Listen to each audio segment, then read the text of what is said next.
with makeup. Have you ever wondered how makeup became such a prevalent part of our lives today?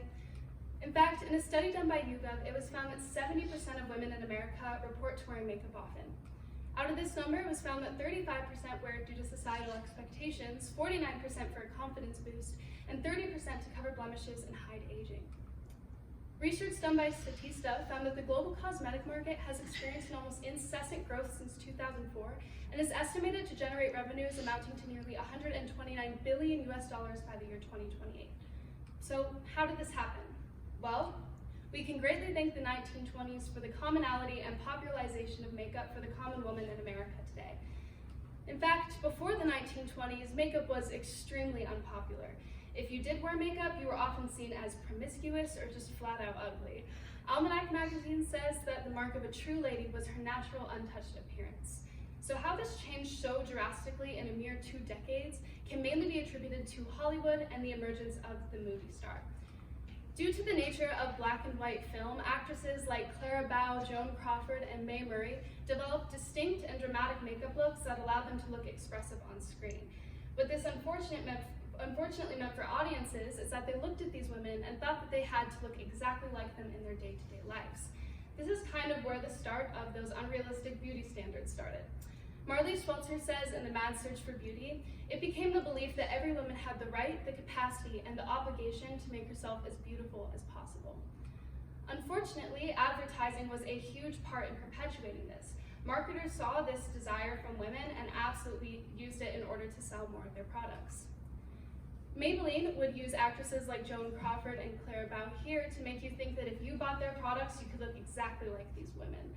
They'd also have products like Erasmic, which promised to get rid of all your wrinkles and anything that showed that you were aging. This is again perpetuating these unrealistic beauty standards that women could never achieve, but made them buy products because they thought that they could. Marley's again says that these manufacturers advanced the notion that every woman could achieve the actress's effortless elegance simply by accentuating her own physical charms. So, now let's get into what they actually wore in the 20s. First of all, the 1920s is called the lipstick revolution for a reason. This was the first time women in America started wearing lipstick.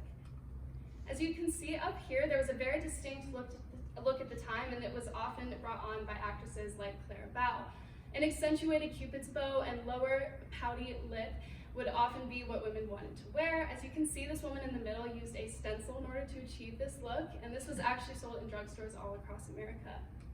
Women would wear really bright and bold colors like dark red, cherry red, fuchsias. That was the look at the time.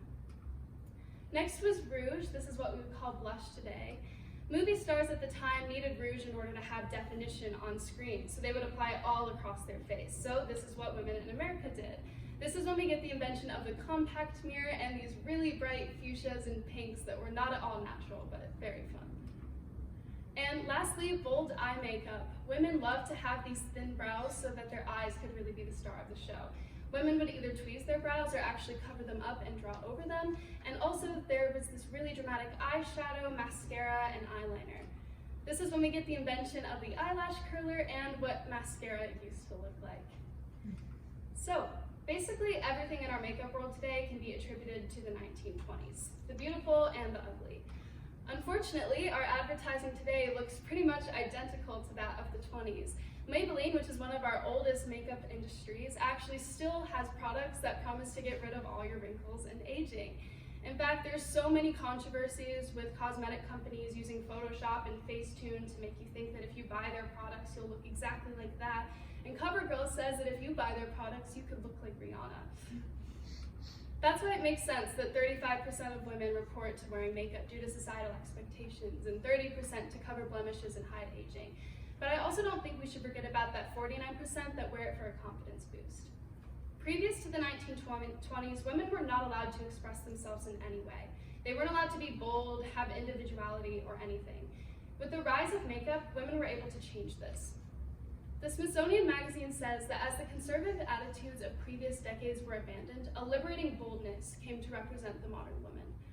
So not only can we thank the women of the 1920s and the rise of makeup for products like lipstick and eyeliner and blush, but we can also thank them for their boldness and courageousness to express themselves in any way that they wanted to. That's because today we can wear makeup or we don't have to, and we can still be ourselves and be bold in whichever way that we choose. Thank you.